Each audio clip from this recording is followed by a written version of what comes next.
మరి doctor KP Vivekanand సుప్రీంకోర్టును ఆశ్రయించడం కావచ్చు, సుప్రీంకోర్టు కూడా స్పీకర్కు డైరెక్ట్ చేయడం కావచ్చు, 3 నెలల్లో ఈ అంశంపై నిర్ణయం తీసుకోవాలని చెప్పిన నేపథ్యంలో మరి దీనికి సంబంధించిన ఎమ్మెల్యేల అంశం క్లైమాక్స్ చేరుకున్నట్టయింది. ఎందుకంటే స్పీకర్ కూడా గడ్డం ప్రసాద్ కుమార్ గారు కూడా ఆయన నోటీసులు ఎమ్మెల్యేలకు ఇచ్చారు. సో దీంట్లో కోర్టు ఇలా అడుగుతోంది అని అడగడం కావచ్చు, వాళ్ళ దగ్గర నుంచి కూడా సమాధానం తీసుకున్నట్టు తెలుస్తోంది. సో ఇంకా వాళ్ళందరూ కూడా మేము ఇంకా బీఆర్ఎస్ పార్టీకి సంబంధించిన ఎమ్మెల్యేలమని చెప్పి 8 మంది చెప్తున్నట్టు, ఒక ఇద్దరు మాత్రం కడియం శ్రీహరి అలాగే దానం నాగేందర్ వీళ్ళిద్దరు మాత్రం మాకు కొంత సమయం కావాలని అడిగినట్టు తెలుస్తుంది. సో ఈ 8 మంది ఎమ్మెల్యేల అంశంలో మరి వాళ్ళు ఇంకా మీ బీఆర్ఎస్ పార్టీలో ఉన్నామని చెప్తున్నారు. సో దీనికి మీ సమాధానం ఏంటని చెప్పి కూడా ఎవరైతే సుప్రీంకోర్టును ఆశ్రయించారో ఎమ్మెల్యేల బృందానికి కూడా స్పీకర్ తెలియజేసినట్టు తెలుస్తుంది. సో 2-3 రోజుల్లోగా మీ సమాధానం చెప్పాలని కూడా చెప్పినట్టు తెలుస్తుంది. సో ఈ అంశంపై మొత్తానికి మరి బచ్చు శ్రీనివాస్ గారు దీన్ని ఎట్లా చూస్తారు? వాళ్ళు ఇంకా బీఆర్ఎస్ పార్టీలో ఉన్నారనుకోవచ్చా? దీనికి సంబంధించి ఏం చెప్తారు? మొట్టమొదట 99 వీక్షకులకు, మీకు అక్కడ ఉన్నటువంటి మా ఇద్దరు సోదరులకు అందరికీ నమస్తే. ఇది నా ఒక్కరికి కాదు, మీ అందరికి, మనందరికి తెలిసినటువంటి అంశం ఏంటంటే ఈ 10 మంది ఈ కాంగ్రెస్ పార్టీలో చేరిన సంగతి మనందరికి తెలిసే. కాకపోతే ఏంటంటే అధికారికంగా ఈరోజు దాన్ని ఏదైతే చట్ట సవరణ జరిగిందో 2/3 కనుక చేరి ఉంటే ఈ ప్రశ్న తలెత్తేది కాదు. గతంలో మా పార్టీ కూడా ఈ పార్టీ ఫిరాయింపులను ప్రోత్సహించి మా పార్టీలో చేర్చుకున్న సందర్భంలో మేము 2/3 చేసుకొని ఏ విధమైనటువంటి వివాదం లేకుండా చూసుకున్నటువంటి సందర్భం ఉంది. కాంగ్రెస్ కూడా ఏ రోజు మేము చేర్చుకున్నటువంటి సందర్భంలో మా పైన ఈ స్థాయిలో అంటే సుప్రీంకోర్టుకు వెళ్ళేటువంటి స్థాయిలో పనిచేయలేదు. కానీ బీఆర్ఎస్ పార్టీ దీన్ని చాలా సీరియస్ గా తీసుకొని భవిష్యత్తులో పార్టీ ఫిరాయింపులు అంటే భయపడాలనేటువంటిది ఉండడంలో, పార్టీ నుంచి మిగతా ఎమ్మెల్యేలు వెళ్లడంలో కట్టడి చేయడంలో కూడా సక్సెస్ అయ్యింది. ఈ రోజు సుప్రీంకోర్టు తీర్పును కూడా తీసుకురాగలిగింది. స్పీకర్ గారు దీని పట్ల స్పందిస్తే ఎమ్మెల్యేలు అంటున్నారు ఈరోజు మేము బీఆర్ఎస్ పార్టీలోనే ఉన్నాం. ఆ 8 మంది కూడా చాలా క్లిప్పింగ్స్ ఉన్నాయి, వాళ్ళు మాట్లాడిన మాటలు అవన్నీ ఉన్నాయి. మేము కాంగ్రెస్ పార్టీలో అభివృద్ధి కోసం పోయినాము, అభివృద్ధి కోసం పోచారం శ్రీనివాస్ రెడ్డి గారితో సహా కూడా ఉన్నాయి. ఈ మాధ్యమాలలో వచ్చినటువంటి క్లిప్పింగ్స్ ఉన్నాయి. వారు కూడా అన్నారు. అయితే నైతికంగా ఈరోజు వాళ్ళు నిజంగా ఏమాత్రం ధైర్యం ఉన్నా, లేకపోతే మేము గెలుస్తాము అనేటువంటి నమ్మకం ఉన్నా, వాళ్ళు సాహసించి స్పీకర్ ఫార్మాట్ లోనే రాజీనామాలు చేయాలి.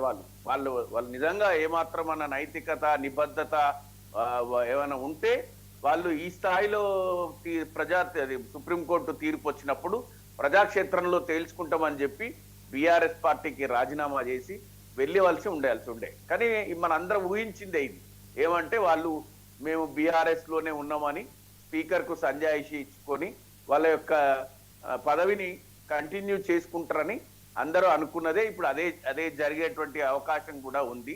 ఆ విధంగానే ముందు నిజంగా వాళ్ళు బీఆర్ఎస్ లో కొనసాగితే శాసనసభలో బీఆర్ఎస్ పక్షాన నిలబడతలేరు, బీఆర్ఎస్ పార్టీ ఆఫీస్కి రావట్లేరు, బీఆర్ఎస్ పార్టీ కార్యక్రమాలలో పాల్గొనడం లేదు. బీఆర్ఎస్ ను కాంగ్రెస్ పార్టీ నాయకులు తిడుతుంటే బహిరంగంగా వాళ్ళు కాంగ్రెస్ నాయకులుగా కొనసాగుతున్నారు అనేటువంటిది యావత్ మంది సమాజానికి తెలుసు. ఇంకా మనం ఏ స్థాయికి దిగజారిపోయామంటే నిస్సిగ్గుగా, నిర్లజ్జగా చేసిన పని చెప్పుకోలేనటువంటి అధైర్యము, ఆ పరిస్థితిలో మనం ఎంచుకున్నటువంటి ప్రజాప్రతినిధులు ఆ స్థాయికి వచ్చేసింది. ఇప్పుడు ఏముంది దాంట్లో? గెలిస్తే గెలుస్తాం, ఓడిపోతే ఓడిపోతాం. మనం పార్టీ మారినాం, బరాబర్ మారినాం, మనం మారినామనే ఒప్పుకున్నాం. రిజైన్ చేయాల్సి వస్తే మనం రిజైన్ చేసి ఎన్నికలకు పోదాం, గెలిస్తే కాంగ్రెస్, గెలవకపోతే ఇంటికి, దాంట్లో ఏముంది అని ఆ ధైర్యాన్ని, ఆ సాహసాన్ని ప్రదర్శించే నాయకులు కరువైపోయినటువంటి పరిస్థితి ఈ వర్తమాన సమాజంలో ఈ గెలిచిన 10 మంది ఎమ్మెల్యేలు. అంటే మరి బీఆర్ఎస్ పార్టీ చేయలేదా? బీఆర్ఎస్ పార్టీని ప్రోత్సహించలేదా అంటే బీఆర్ఎస్ పార్టీ ఎమ్మెల్యేలను ప్రోత్సహించింది, ఎమ్మెల్యేలను తీసుకుంది, మంత్రులను చేసింది, 2 దఫాలు తీసుకుంది. కానీ ఇలాంటి పరిస్థితి లేకుండా చూసుకుంది. కానీ కాంగ్రెస్ ఆ పరిస్థితిలో ఈరోజు లేదు. నేరుగా స్పీకర్ గారు సంజాయిషి కోరే పరిస్థితికి బీఆర్ఎస్ పార్టీ తీసుకొచ్చినటువంటి స్థితిలో ఉంది. కాబట్టి ఎందుకంత భయం, ఎందుకంత పదవి వ్యామోహం, ఎందుకంత పదవి పట్ల దాన్ని జీవితకాలం, శాశ్వత కాలం పదవిలోనే ఉండిపోతామని జీవితంలో మచ్చలు అంటే అవన్నీ వదిలేసిండ్రు ఈ కాలంలో నాయకులు.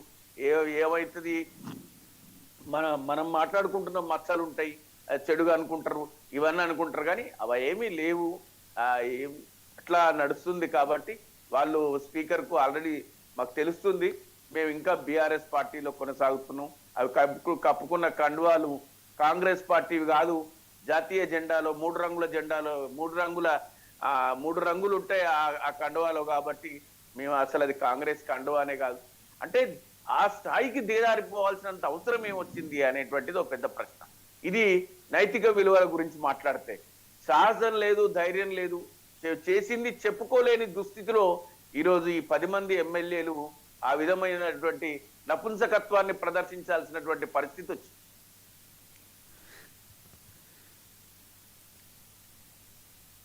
శ్రీనివాస్ గారు చెప్పండి. ఓకే, పెద్దవాడే వాడారు వాళ్ళ విషయంలో. మొత్తానికి మరి వాళ్ళంతా మీ బీఆర్ఎస్ పార్టీకి సంబంధించి బీఫామ్ పై గెలిచారు కదా, వాళ్ళు ఉద్యమకారులు కదా ఒకప్పుడు. ఎందుకని మీ పార్టీలో ఒక రకం, మీ పార్టీలో ఒక న్యాయం ఉంటుంది, తర్వాత పక్క పార్టీకి ఇంకో న్యాయం ఉంటుంది సార్. నేను రెండు మాట్లాడినా. అంటే మీరు సుప్రీంకోర్టుకి వెళ్తేనే న్యాయం తప్ప, లేకుంటే నైతికంగా మరి మీరు చేసింది వాళ్ళు చేసింది సేమే కదా. ఇప్పుడు దాంట్లో ఏముంది, అభివృద్ధి కోసం వెళ్ళొచ్చు కదా. నేను అదే చెప్పొస్తున్నా. ఏంటంటే మేము పార్టీ ఫిరాయింపులను ప్రోత్సహించి మా పార్టీలోకి తీసుకున్న నాడు మేము తీసుకున్న ఎమ్మెల్యేలకు ఈ దుస్థితి రానివ్వకుండా మేము చూసుకోగలిగినాం. అవును, మేము బీఆర్ఎస్ శాసనసభలో బీఆర్ఎస్ పక్షాన కూర్చున్నారు, బీఆర్ఎస్ పార్టీలో కొనసాగినరు, బీఆర్ఎస్ పార్టీలో మంత్రులుగా కొనసాగినరు. అప్పుడు ఈ పరిస్థితి లేదు. ఓవరాల్ గా శ్రీనివాస్ గారు ఇప్పుడు ఓవరాల్ గా 10 మంది బీఆర్ఎస్ పార్టీ నుంచి కాంగ్రెస్ కండువాలు కప్పుకున్నారు. దీంట్లో పోచారం శ్రీనివాసరెడ్డి కావచ్చు, కడియం శ్రీహరి కావచ్చు, దానం నాగేందర్, తెల్లం వెంకటరావు నేను చెప్తున్నా కాంగ్రెస్ పార్టీలో చేరినని కుల్లా చెప్తున్నాడు. దానం నాగేందర్ కూడా మరి ఖైరతాబాద్ ఎమ్మెల్యేగా బీఆర్ఎస్ పార్టీ నుంచి గెలిచారు, తర్వాత ఎంపీగా కాంగ్రెస్ బీఫామ్ పై పోటీ చేశారు. సో దీంట్లో కడియం శ్రీహరి కూడా కడియం కావ్య వాళ్ళ కూతురు ఎవరైతే ఉన్నారో కడియం కావ్య ఎంపీగా పోటీ చేసినప్పుడు లోక్సభలో ఆయన ప్రచారం చేశారు. పోచారం శ్రీనివాసరెడ్డి గారు ఇక మీ ప్రభుత్వం ఉన్నప్పుడు ఆయన స్పీకర్. సో ఆయన కూడా ఇప్పుడు కాంగ్రెస్లో సలహాదారులు ఉన్నారు. ఈ నలుగురు అయితే ఖచ్చితంగా మరి అంటే ఓవరాల్గా 10 మందిలో ఈ నలుగురికి సంబంధించిన అంశంలో సరే వాళ్ళంతా సీఎంను కలిసినాం, నియోజకవర్గ అభివృద్ధి కోసం కలిసినాం. సో ఆయన సీఎం మెడలో మరి ఆ జాతీయ జెండా లాంటిది ఒకటి ఆ కండువా వేసిన తర్వాత మేము కాదని లేకపోయినామని చెప్పి సమర్థించుకోవచ్చు. మిగిలిన 6 ఈ 4 పరిస్థితి ఏంటి? దీంట్లో మరి ఈ 4 ఖచ్చితంగా అనర్హత వేటు పడితే ఈ నలుగురులో కూడా ప్రధానంగా మనకి దానం నాగేందర్ గారి పైన విట్నెస్ ఉంది. కడియం శ్రీహరి గారి పట్ల కూడా విట్నెస్ ఏం లేదు. ఎందుకంటే ఆయన కూడా చాలా సందర్భాల్లో ఏ పార్టీలో ఉన్నాం అంటే ఏ పార్టీలో ఉండాలనో ఆ పార్టీలోనే ఉన్న కడియం శ్రీహరి గారు ఆ విధంగా మాట్లాడిండ్రు. ఇప్పుడు మరి అక్కడ స్థానికంగా నేను గెలుస్తా అనేటువంటి నమ్మకం ఏమైనా ఉంటే మరి ఈ వయసుకి నాకు ఈ పరిస్థితి వచ్చింది ఏంది అని ఒప్పుకొనిగిన నేను రాజీనామాకు సిద్ధపడతా అని అంటారేమో తెలియదు. కానీ ఒక దానం నాగేందర్ గారు ఒకటి ప్రధానంగా మనకు కనిపిస్తున్నటువంటి వ్యక్తి. పార్టీ పదవులు ఇచ్చినా కూడా అదేం పెద్దగా వాళ్ళు ఇంకా మేము బీఆర్ఎస్ లోనే ఉన్నాం. ఎందుకంటే పబ్లిక్ అకౌంట్స్ కమిటీలోనే వారు ఎవరికి